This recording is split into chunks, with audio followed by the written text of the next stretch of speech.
Hi, everybody, and welcome back to Breakthrough News. Thank you for joining us again. I know there's been a bit of a gap since our last episode, but we've been out of town and a lot has gone on, so there's a lot to talk about. But Daniel, how are you doing? How's everything going? I'm well. A little concerned with this whole Memo thing. And by concerned, I mean annoyed. Right. Same here. Yeah, like it needs to stop already. At least it got released, though. It got released. Because I honestly didn't think it was going to happen. But then we find out there's more to be released. There's more memos to be More released. memos. Always more memos. More. But I'd like to see some action come from it. That's really the whole thing for me. You know, okay, we release this. There's Right. evidence of this. Let's go. Right. You know. But I think because there's so much material, there's still 50,000 text messages to go through between those FBI lovers. So, which they talked about everything from Megyn Kelly's Botox to cheering for Hillary if she only had a chance, and so it's. I think there's a lot to comb through. By the way, has nobody ever heard of flip phones? Yeah. Like, just watch one episode of Sons of Anarchy. That's all you need. Flip phones. Break them, throw them, buy some more. Or you think these guys are to learn from the people they arrest? Yeah. You know, like, oh man, it's a burner phone. Yeah. Like, do the same thing. It's the same thing. You think your MS-13 buddies would have taught you that stuff? Oh. Ooh. Too soon? That too soon? Enough time's gone by? But seriously, I can't believe that they were that open about it. And then I don't know if she found out they were tracking her because then the text messages ended random, abrupt one day. He texted her about something and then she just put, "Please don't ever text me again." And that was it. So, and I think that was June of 2017. So I don't know if somebody put the bug in her or somebody, yeah. So bottom line is these guys are not good at spying. They're just the worst. they're terrible. Yeah, and it's the FBI, even the DOJ. Everybody's getting caught. And again, nobody knows how to do this stuff. It's pretty easy. I mean, yeah. there's even apps where you can ghost your phone now. Like, there's even apps where you can take your phone number and make a new number out of it. Yeah. You know? It's pretty easy, people, and it's free. They must not have teenage kids. It's ridiculous. They've never been to YouTube. Like, we're just laughing at the incompetence of our law enforcement. Yeah. Well, it's their fault. Well, it's like, don't get caught. Yeah. You know, and then try not to get a president impeached while you're at it. Exactly. You know, but or impeach the right one. Right. But I think Trump played it very cool. And I think he's just allowing all this to come out. He's going to let them hang themselves. Yeah. And then the public outcry is going to be so huge. That I just really hope that the public actually believes what they're actually being shown, which is evidential. Right. Versus some, and I'm going to say it, fake version of things. But there's a lot of brainwashed people out there. There's a lot of sheep out there who are just, even with evidence, they're refusing to just, okay, fine. You know? Well, because I think they're stuck in a paradigm and, like you said, brainwashed. So if you present them with truth or a fact or something totally different, they don't know how to react to that. Yeah, they drank all the Kool-Aid all that time. So, then the real damning text is from Lisa Page when she said, POTUS wants to know everything. So that implicates, that text alone, I'm sure there's other evidence, but they released that text, I think, very intentionally. And Obama, for once, has been quiet.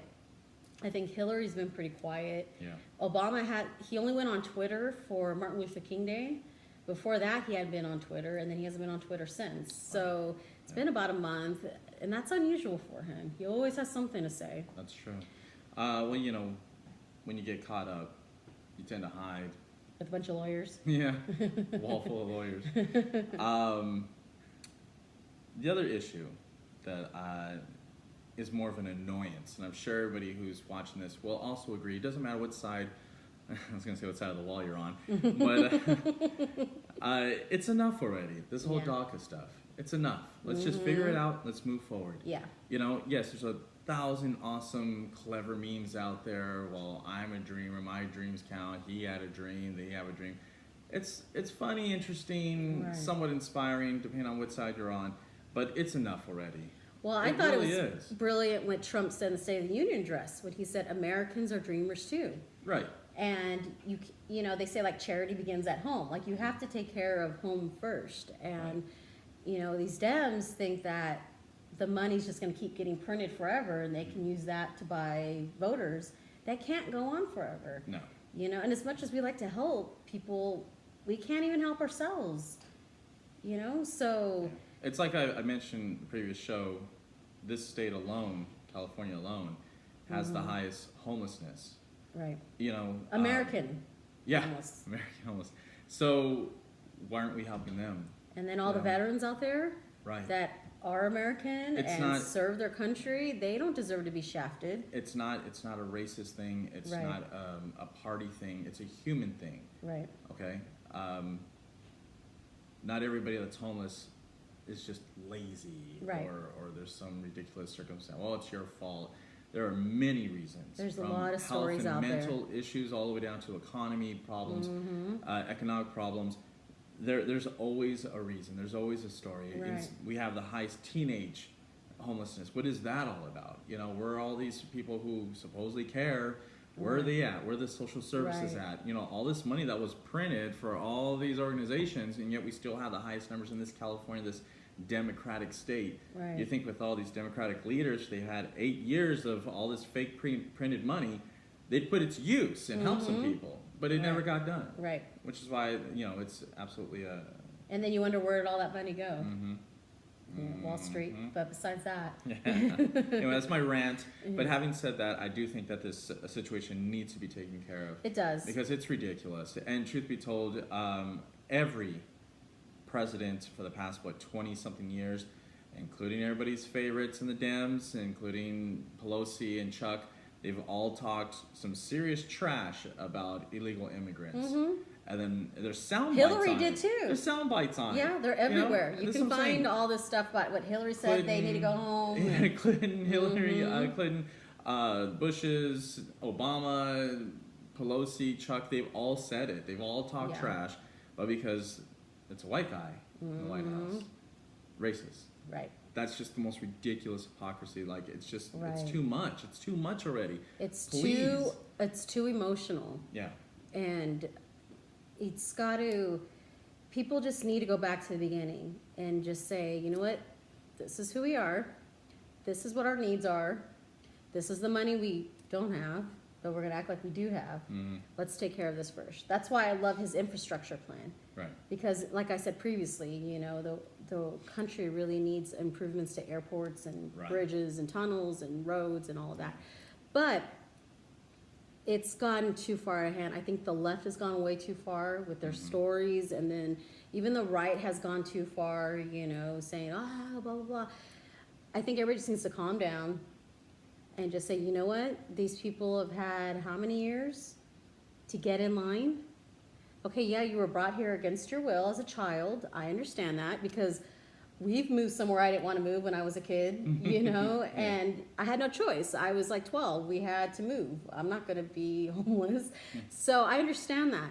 But as an adult, I've also picked myself up and moved, you know, or I've done what I've needed to do to survive. Well, it's like I said, you know, nobody's stopping or slapping the door handle out of anybody's hand to the immigration office. Right. There's some dreamers, they've graduated already, and I'm like, you know, how many summers have you had a chance to get the paperwork started? Well, it's not that cheap. Well, there's a lot of pro bono work out there.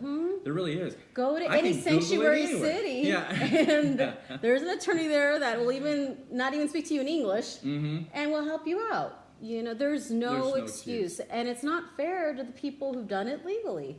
You know, we have a family friend. She has spent thousands of dollars getting her green cards, applying all the time like she's supposed to. I forgot how many years she has to reapply for it. Thousands of dollars. Yeah. That's not fair. That's not fair at all. No. And yeah, she brought herself out here, but she's always gone to school or she's always worked. And she has been able to support herself and pays her taxes. things like that the entire time. That's not fair to her or any other person that just Thousands and I was thousands of brought other here against people. my will and blah blah blah blah. And it's not just Mexicans either. No. There's other ethnic groups as well, but I'm just tired of hearing that. You know, people have been here for like 40 years and they have a family. You didn't think highly of your family to go get in line? You know what I mean? Like to me, that's ridiculous. I know it takes, it could take a decade, but. Well, I also think there's a lack of push for assimilation, to blend in, be a part of it all. Look at what happened over there in England. They started like, okay, well, let's bring in all these people. Multiculturalism. And they just stayed in their own little world and didn't blend in, and further causing issues. Right. I mean, that's not what this is. Everybody, a melting pot is literally where you put it all in, heats it up, and all the different things and imperfections rise to the top, and then you get rid of it, and now it's all one big soup. It's one big collective. It all comes together, blended, and you need all these ingredients to make this thing. Exactly. But all the other stuff melts away. That's why it's a melting pot. That's what it's really all supposed to be. Right. I've yet to hear some DACA kid write about how the melting pot works. It's not. It's all boohoo stories. Well, you know what? If you have the ability to write to your congressman or senator for another letter for Nancy to read, I don't think it's that difficult to go to the immigration office. I'm sorry, I just don't have any more patience for this. This is ridiculous. It's our tax money. We're spending, I believe it was for 12 million illegal immigrants. It's numbers in billions. It's like 100 and something billion a year for taxpayers. Okay, forgive me on the exact numbers, but that's just for 12 million. Right. There's way more than that, and we're paying that. We're fitting that bill. Right. When you put it to numbers, yeah, it strips the nationalities and the emotionalism out of the way. All of it. Right. It just comes down to facts. Yeah. Can we afford this? No, we can't. Okay. Right. Bottom line. Yeah. So either you go stand in line, like all the legal ones have done, or I don't know what else to say. Yeah, it's enough for the conversation. This whole place was built on immigrant. Okay, yeah, we get it. We get it. But we became a nation. We all agreed to be a nation. But the Irish and the Italians, they all jumped in. And they were part of the melting pot. They brought it all in, and even the Germans. There's 4 to 6 million Americans with German ancestry. They're like the quietest immigration group because they jumped in. Well, I mean, they were mortified too after World War I, World War II, and they changed their names and stuff like that. Yeah. But they jumped in, and they became part of being American. And to this day, unless it's Oktoberfest, you don't hear people saying, "Oh, I'm German American." It's they just jump in, and I wish everybody would do that. You don't have to forget where you come from, but if you want to come here and start a new life, there's all these other immigrants that come over, and they do very well for themselves. Right. Like the Indians that come over, they're the highest, and the Chinese, they make the most money out of everybody. Even after like a white natural-born citizen, they still make more money than they do. Being productive, being part Exactly, of it. Yeah. Exactly. We want people here that are going to produce and be a part of the American experience and be proud of it. Right. Not feel that they're owed, you know. So if you want to come in and jump in and be a part of all of us, I don't mind, but do it the right way. Right. I would never go to France and say, "Oh, I want to live here," and you know what? You got to support me. Sorry, French taxpayers and European Union taxpayers, you're going to support me because I feel like living here and I want to take advantage of everything. Like no one in the French would look at you and go, "Get the heck out of here." They really would. And they'd say it so well. Yeah. And not even tell me in English. yeah, they wouldn't say it in English either. That's right. So I think people who think like that don't know what the world, when they're entitled like that, they don't understand how the world works. They've never really been anywhere. And I just think that's